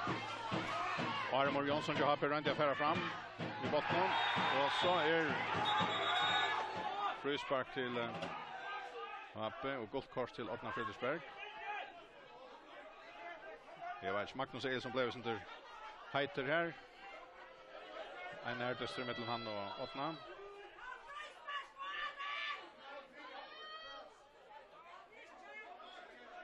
Ja, det sparskar åt den veckan. Ska man alltså efter han ligger till få det gola korset. Han får inte sparska bort. Ja, han kommer med gola kort, men hur är han? Ja, nej gola flöjt i han. Gola flöjt. Ja, han kommer. Det är inte smart att gå gola flöjt. Det tar man ju blanta. Ja. Man ganska hellre. Jag också säger akkurat med för att det gott att sparka bollen hundan till men han förskar nog stan alltså. Så väl en fyra. Den är så i för bollen tur efter. Så är det Otna Fredriksberg och Trønder Jensen. Bollen ändrar till Heiti och i hopp Malmö.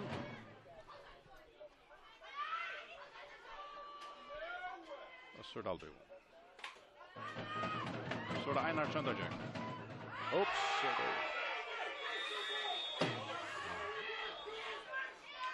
Så fick Kvarfäcka det går. Ja, Paul Färda men Peter Reiner har lärt firmon och galta men det var ju firmon på tur så flyter han lyckas som frispark åter och Joe Paul Mario Johansson det gola kors. Patcha man åter för i sätten halvleken 0-0 en mitten NSO och Happe.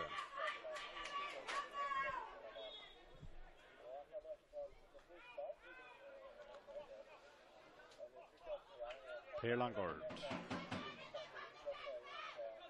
Betuel Hansen. Nikolaj Kullerst.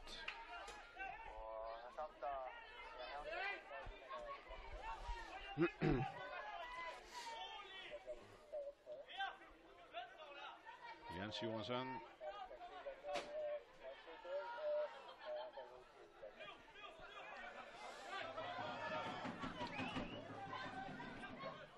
Åttne Betuel. Och Vikingur vinner nog Disney där. Tar 8-3-0. Det är Neckwood. Ja. Ja, och ännu så är ju alla uppe helt in i måltegnen så hade jag att Björner fink och tämmer allt av stövnen. Och inte mer än så. Ännu så är kommer tror jag till. Men så kommer Johan Trost i mitten. Före bollen fram. Centrar han ut högra med in. Palmor Johansson räknade vid bollen av högra manche. Fått fyra. Så kommer en NSU-läkare och för frika bollen från honom. Och han lagt han åter till målmannen till NSU. Ja, vi har spelat i 20 minuter här i sätten halvlek och Det framvis inte mål kommer 0-0.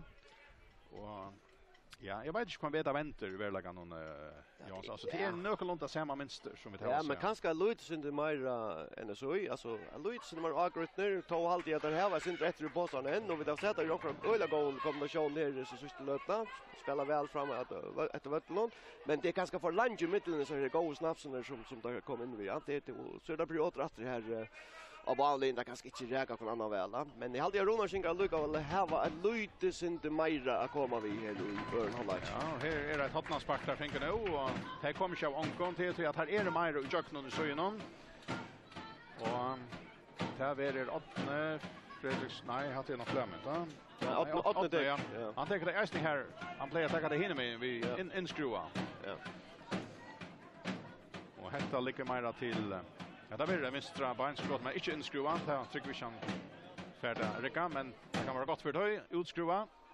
Och bollen kommer ner utanför Brosstein och här renner där skott in mot bollen och tar pingponger in i Brosstein och så får där bollen ut ur att Brosstein. Här är Samantha Stönar som kunde ta sig upp efter det bollen. Ja, det tar ju sin nästa bollen kommer Hotnas spark ligger kanske inte så illa perfekt men nästa boll jag kan bollen kommer in hötta in i Brosstein och HP och så är det Jakob Rowe och HP han kör bollen ut till inkast till NSOI. Ja, men också det är nästa bollen att vinna nästa bollen som kommer fra och klara halda först. Och här kommer åter en go bollen i fyra men Tighter ju har på mål och färra. Svider han fra sig till Aramor Jansson. Har vänstra backe, reker fram efter vid bollen. Och så reker han på slå bollen ut här till men nej, Linjeberg helt han har varit ordentligt ute men han var nästan ute i kurs. Och så han kan spela hålla fram. Trönde Jensen ju har ju kan ju bollen. Han kör gå ju bollen ut så långt fra sig så han har touchat sig fotlare långt för att få den bollen vidare så har Björn här fram vid bollen. Och så kommer NSO ner till Nikolaj Köllerst. Tar bollen av Trönte, lägger han så stått fra sig. Och Fredgera så NSO ner. Jag tar där Rolja. Jag hade det är Monrad Holm Jakobsen, så det Jens Johansson, så det Per Langkort. Starterna kan miska så ägnar i halva. Och så är det Hinemain, NSO ner den upp. Einar Tröntajek. Det gör stått till Paul Johannes ut i söjorna. Så är det Nikolaj Köllerst. Ett läger att det bättre väl Hansen. Ja, det bättre. Ja. Ut i hit spåret till Tobias Wittrup. Och in i Brosstein och Happe. Ja, FI i med spår här till hon. Vad säger det? Är vi inne i Lode? Vi är inne, ja. Skulle vi inne? Jo tack. 0-0 framvägs. Balter är och tror jag att Hjörten måste resa ner till någon. Så skiftar NSO i första för. Ut för nummer 12 kan man vara helt Einar. Ja. Nej. Bara Köller. Nej, Köller är det. Ja, för är hösten här. Nummer 12 till Einar sånt. Ja, det är Einar som förut och han spaltar min här och hever väl rymliga fart. Han är väl också är sånt. Ja, jag har alltid inledningen då. Så sa jag körde kvar. Jo. NSOI ränner att få alla spela här. Fabian får fätra bort någon. Magnus Eilsson. Men NSOI är lägga ett större trust här än där här var gjort i förra lagen. Fabian är öla strångter och ett i halva. Och den nytt inkast till NSOI. Så må väl vara Peter som kommer in för Peter Knudsen. Ja. Inkast till NSOI framåt och Happy halven i högra med igen. Paul Johannes för bollen och så vill bollen lite in i Brosstein och Happy och Malmö kommer ut och färran. Bant för en ösning av Clement Olsen. Tighters sänder så bollen på loft om man mina och till Adrian Häcknesli att ta bollen ner snära så han sänder bollen framåt till Österdalbo. Happy ränner för all men tar man väl man där än. Öster hus och bollen åt Brosstein. Österdalbo skjuter bollen stöckare center utanför Brosstein här. Han räcker inte Amal tror att vi motläggare kommer i mitten och bollen kommer så fram mot mina. Här kommer från Benjamin som ränner vinna bollen till Happe men bollen kommer av mina Clement Olsen så då Armor Jansson lägger sig ner vinner bollen. Magnus Eilsson lyfter han framåt men efter det här så kör vi den sändning utan att man hickar upp Arren. Det här är ingen viläggare. Så är det så vi. Spalter är och över 4 minuter vi tar ett störst kvarter efter av sån här desnon. Vi hade vi måste se till Sintermar när vi har sett några relationer så hade vi då nämnt det men det är inte där helt stora målmöjligheterna kosten. Det var akkurat till att han hade bolt men inte Jöknen spalter målmöjligheter Ikke ordentlig, bortsett fra straffen, så mangler vi helt store målmøllager, men jeg hadde at Ronarsinger er lite synd meira, skal man ikke ivrig og alt for etter å få fæter og som stina, som støvan er og fyr linje, så at det kan ikke brukes til øyne ekstra dem, fargen av linje. Nei, bare parstar drakna vi Jan Leitje, NSOI fra Timebomb, fremre linjen og i deltene, og Hampe fra P36. Så alle hese linjen vi tås om her var jo av vinna i det. Inkast til Hampe. Näka Atalea och Eknar i halven. Högre med igen, Jackman Rowe Davidson tar det. Men han får inte rejligt att kasta. Han himprast och ivast och så missar han bollen där han ska kasta. Så han kommer så långt som han vill säga Atla ännu så gärna har bollen. Och det är Nikolaj Köllerst. Iver om till Tobias Wistrup Olsen. Och han lägger han så stått innetter till Betevel Hansen. Betevel en diagonalsändning iver om. Och här får där inte rejligt att hemma bort men hade nummer 15 ja till Peter Knudsen. 16. Är det Peter Knudsen? Det var nummer 16 så är så är helt att stå 15. Ja, men det är han som regel hans tjän först. Ja. Någon hinneborn och 8 brillezone och att vet. Man vet inte dränland och vet. Ja. Okej, inkast till Hape. Bollen kommer av Mina och den så gärna långa bollen alltid till Summer Rekva i Malnon. Och Fredrik Summer Rekva, han sänder han Alai här och i bollen kom och han får ut till inkast till Hape, 2 meter in i NSU i halvan i höger med. Jackman Rowan skall kasta. Här blir det fram till vid linjerna. Så Dalpe ur här alltid och NSU gärna så detta här som touchar sig till bollen spelar helt fram. Och bollen är av NSU i halvan och till Betevel Hansen till Tobias innetter till Nikolaj Köllerst. Och så är det efter Tobias Wistrup Olsen så är det Per Langkort. NSU pitcher upp på Eknar i halvan.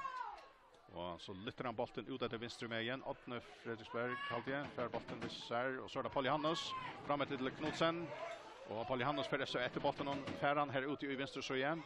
Rönner reka vid bollen innetter. Lägger han så fra sig till Betevel. Betevel räknar sig till bollen. Spelar så fram till Åtne Fredriksberg. Bollen kommer in i Brostein och Happe. Malmö kommer ut och färran. Ja, kanske spalt mera bright alltså ut av så inne här till att det är öle trångt mitt för här och Habjörn är i till mitt för här och helt ganska kort ut av så inne att Vittu som är gott plats i höger så och så kan så inlägg komma att han att den träckar lite om man mot backen. Ja, går 12 minuter efter att spela här i Ronavik. Framvis matchen välkommen. Bollen ner med Vatle ända så gärna färdig alla upp. Så kommer Trønder Jensen här Reiner Brode till alla på det nästa. Inte Pauli Hannes och bollen sänder han helt fram av Vistraborg. Och här är det Peter Knudsen halvt och Jackman Rowe som är i hatten till att bollen. Ända så gärna Hevran räcker sin att rätt lägger han flatt. Och så är det ända så gärna långa till bollen stöcker och igen motläggare och här för han så och så är det en nutchskott runt här som är en eller hesa för är det Betevel Hansen men ovanför det är. Ja, men det första. Ja, det är mera men inte ha där skapat helt vill Malmölagarna att han har brottsparsen. Men här får inte uppspela vinster så i sig det första är bollen så lagt skott och från att det kommer så skott och så det torn att det prövar så Betel ända för att skjuta så. Han rör sig men Dwight vi snackar inte om ordentligt över att vi i hövren. Maspark till Happe, bollen kommer i hin och halvorna. Adrian Tegran ner, Magnus Eilsson, Trønder Jensen, Barstal Barto. Och Barstal lägger han så till Eilsson, Magnus och lägger han så helt ut i bordet till Aramor Jonsson. Så högt in 4 men här är Anchen Habjär det har össor sagt efter bollen med Halga som fick lite skomp och datt och bollen delar så ner och i fönningen och Summer Rekva Hansen och i Malmö och så i. Och en så gärna bygger så upp på Eknar i halva. Per Langkort över bollen. Center han högt fram och har i halvorna till Clement Olsen. Och här så han Trost här på om bollen. Bollen för ut i Söjna i halva Peter Knudsen som hävrar här backar att Ramina och bollen regler inte vinner. Och spelar så in i mikrinchen till Nikolaj Köllerst. Vidare till Betevel Hansen. Ivratter till Nikolaj Köllerst att gör vidare ut och i vänster så igen. Och här också att det är åttne nej det var Monrad Holm Jakobsen. Och så är det Peter Knudsen allt igen som hävrar han helt till så inne. Jackman Rowe för en tackling om att vinna bollen från honom. Där är det han att gå om bollen och så för Jackman Rowe stäv i bollen. Han sätter färra så ränner sig igen motläggare och så vi häll någon från Åtne Fredriksberg och så för en Habjär stäv bollen så vill han fälter och så vill Bruksla och så är Frysberg till Happe. Vi har alla i 20 minuter efter av den här testen och till framvägs Anchumal kommer 0-0 i Ronavik mellan NSU och Happe. Fråga Benjaminsen. Och han sänder han som vänstermejen till Aramor Jonsson. Färd strax fram efter vänstermejen och en så i halvan. Stäcka så att han kommer halva lej. Sänder som fram med Brostein till Adrian. Och Adrian är kringsätter av en två modlagaren. Värje bollen korsne. För lagt han från sig. Magnus Eilsson fram i vänstra hotne.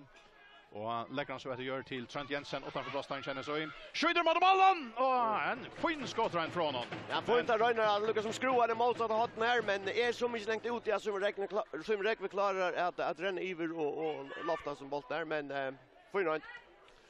Ja, och vi skiljer Lennon att mål är kommit omkring Ärastene. Gör det så väl.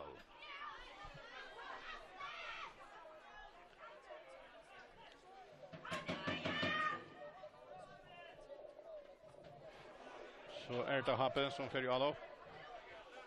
Palmer Johansson bara så lätt att han kommer in i Brostein, men han är Evransson. Jackman Rowe. In fyra. Ut fram. Johan Trost. Och Jackman Rowe. Väl in fyra. En så gärna har varit hemma att slå. Så kommer Aramor Jonsson. Barstal. Tröndor.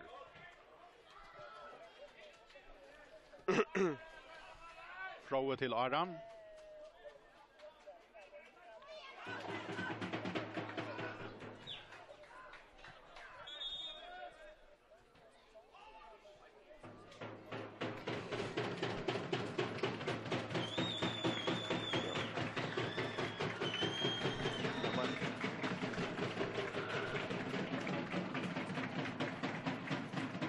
Och här är det 8 minuter efter att det någon här en skifting tror jag så ja. Vet väl ut Jan Marsten in där väl. Ja, tack en skjuts fram. Ja. Och inkast är till Hapen framalega och NS i halvan. Vinstrumejen han är 20 meter från Hottenflatchnon. Barstal Varton tar inkasten. Och Paul Johannes Hackster skallar bollen ut och han för jag vet inte i halda blev inkast bänt vid Hottenflatchen. Och Barstal är klar vid en inkast till 3-1. Och näck folk in i under NSO i Malmö. Längt in efter Malmö uppe och färran. Så imorgon Räkvi Hansen loftar botten. Är klar att sända i spel efter. Tvådran från sig. Monrad Holm Jakobsen känner så i Hebran. Fram efter till Peter Knudsen halvtid. Tack för det. Så då Paul Johannes till Per Langkort. Och så där Tobias Wittrup Olsen. Eller Vittus alltid han heter. Jag kallar han Wittrup. Ja. Han romar räka bollen ut av att lomma helt han fick han åter och så en 4 och så blir det en lagare i mitten och nu blev han fast. Ja, och här är det så här så jag vill säga att inskruva från 8 och de första 2 låg öliga väl.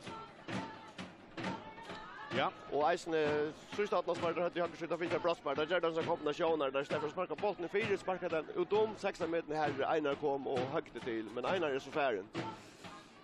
Atna Fredsberg vi hade någon sparke. Väl in 4. Bollen vill skalla fram vi. Har Bjarne få han tur att Brosteinon. Och så för Monrad Holm Jakobsen efter bollen han för ut så till inkast till NSOI. Aminen illa. Stått Atria Eknar i halvvägs och NSOI. Visst med igen.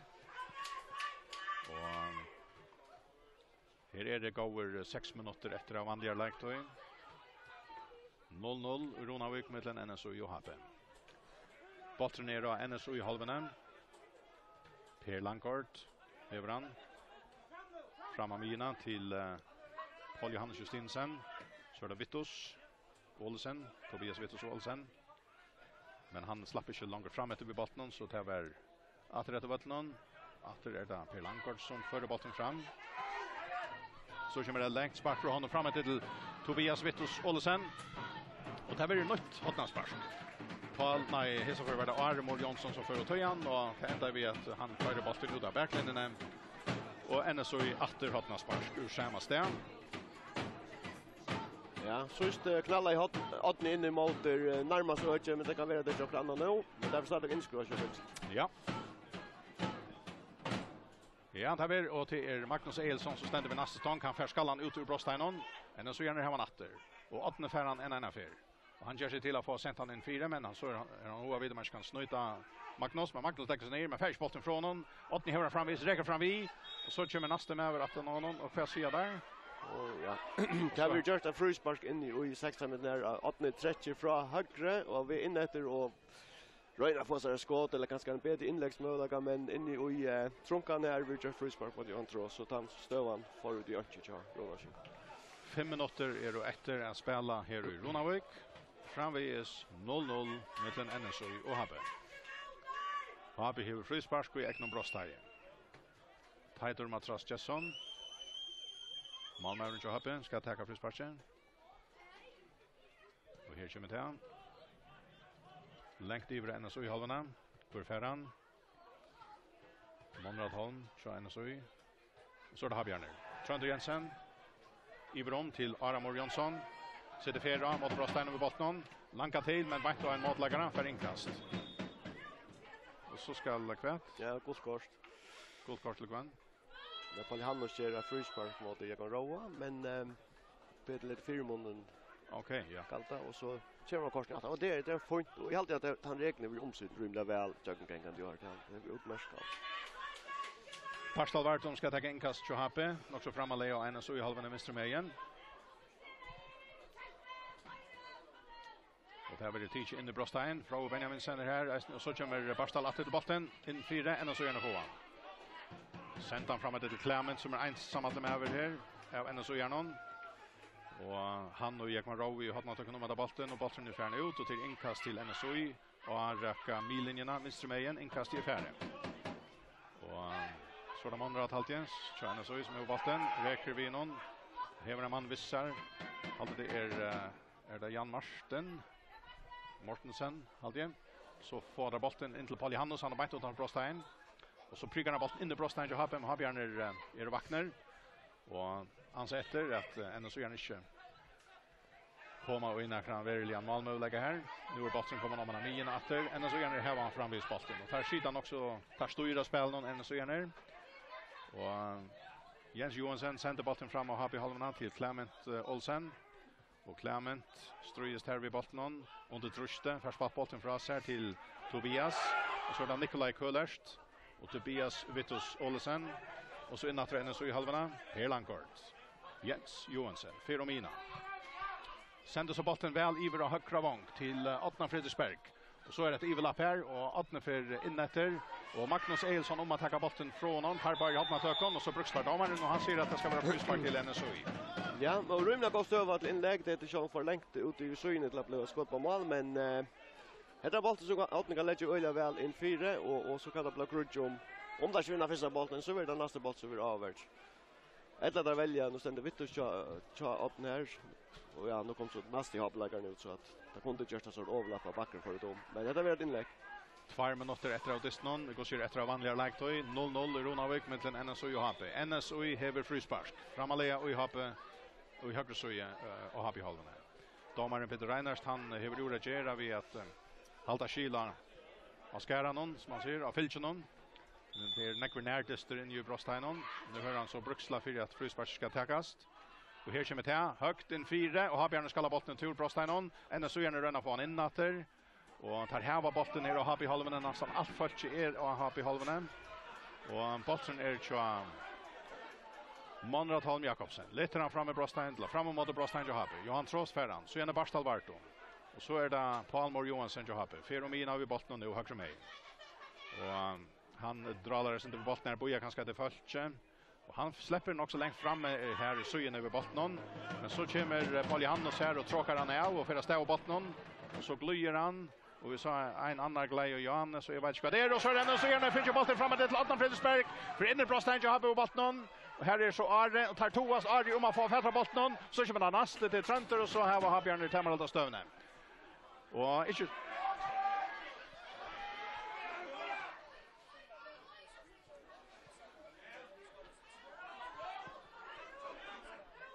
och NSOI helt fram vid Sunnon alla på bollen vill sända in till Brostein Johaben och uttur att Brosteinon NSOI gärna söker öron till 3 sen och att Johaben Brostein. Nu är det Magnus Eilsson Johaben som för fälla bollen. Kommer fram efter här vänster mejen och så stäcker han bollen ner och varnas Okej. Här alltid Magnus gör en fel. Han stäcker bollen och heldur att han häver en villäkare på att han fyrer sig.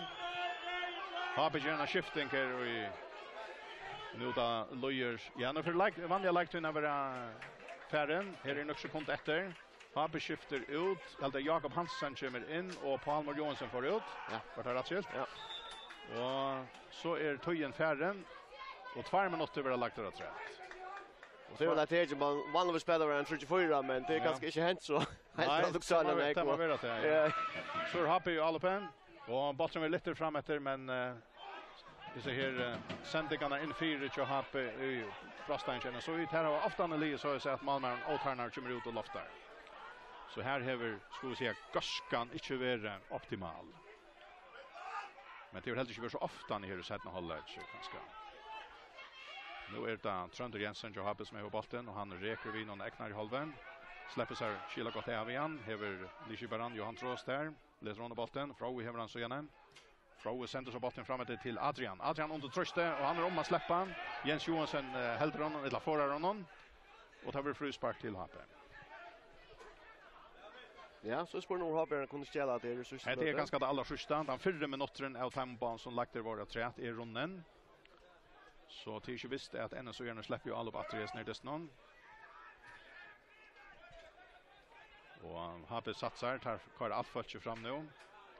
Och frispark i hava där en 6 meter inne och NSO i halvan mitt fyra och Hape för vi öppnar följer fram nästan. Halva minuter efter att spela. Frispark kommer fram. Hape gärna skalla mot bollen men här ständer Malmören och färran. Så kvickar han sig få ett all på län. Bollen kommer över och Hape i halvan till 2 av Kvarjon spelar hon. Trönder Jensen lägger han åter till Malmannen. Tight Matras Jesson. Och här kommer en motläggare kvickliga fram emot honom. Men Tighter har så spatt bollen från sig och Iver Hina halvan. Och inkast till NSO i vänstermejen och ägnar i halvan. Och så för vanliga att han långt har lagt in över runden Eisne. Det var ju 2 minuter lagt det trät och här är det farner nu. Men och så brukslejer domaren Peter Reiners. För att destren i Ronavik, vi löser Ronavik mellan NSO och HP är Liever. Och här kom inte mål. Jan Liker 0-0 och Atsti i pars till NSO och HP. Och hvis vi skulle stått tagga samman om Johannes så må vi bara säga att kan man klara akkurat i destren där till han skulle bli ordentligt över dester med andra man klarar malen.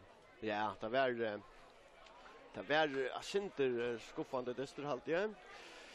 Och Berlin hade ganska stora vinning för öron. Inte tog det var löter här det är rymna väl samman så Leon men var inte nekver ska man säga upplagt till Malmö lägger självande Ronar Sinkar vi glömt Olsen här var han största av Ötlon att brottsparsker i Örnhållage här tajt och bjärkar. Det var så det står Malmö annars var öjla längt i mitten det go things ja. Jag hade att vet man kan lösa det på tammaden att Berlin och skott i sjön foten tog att det här urslutet bevisar att Helin som nu Happy och Ronar Sinkar kappast vi fick en 4 mål ut där. Så att ja kanske tord man får lite. Det är ganska här vid där. Kan andra parten ira sig mer än hin om att det inte blir trösting? Jag vet inte ordentligt. Kanske Ronar ska häva bollen mer men om du tar förra halvlek så häva Harpen kanske det bättre stövnar. Där här var som sagt katt för att få en brospark och där här var ett skott som vi räddade för stången så det var ganska mer vanta Mikler och fyra lager men i Örnhållage var det ganska Ronar Sinkar och särskilt att ta så om brottspark. Ronar Sinkar hade ganska mer eller tar hade mer bollen men tandbrotteren som tar annars har varit så känt för att ha haft han var inte ordentligt stär där. Och ja, klämd arbetade knallhårt men han ska man säga servicen som man har bruk för hon var inte ordentligt stär där. Så finns det för den ultimativa möjligheten vid brottspark men annars hade jag det komma till för lite till att det viskar som om du vet en länge stäcker vi det viskar alltså inte som om att man har tänkt forskott på det stäcket som kommer om man var halkom värre värre så att alltid kvarselin liv upp till Gosso ser emot till kvart är vanlig och vant jag så att jag spelar in det alltid det var längt under stöj Fint, men så är det ändå så just det som där. I behöver ju just några av hinnon 20 undanfärd dist någon tar oss fast Janlik. Så den så blir det trots allt. Vi Ja. har. 0-0 och i Ronavik mellan NSOI och HP. Vi tackar för okken henne och sätter Atletikum i hamn.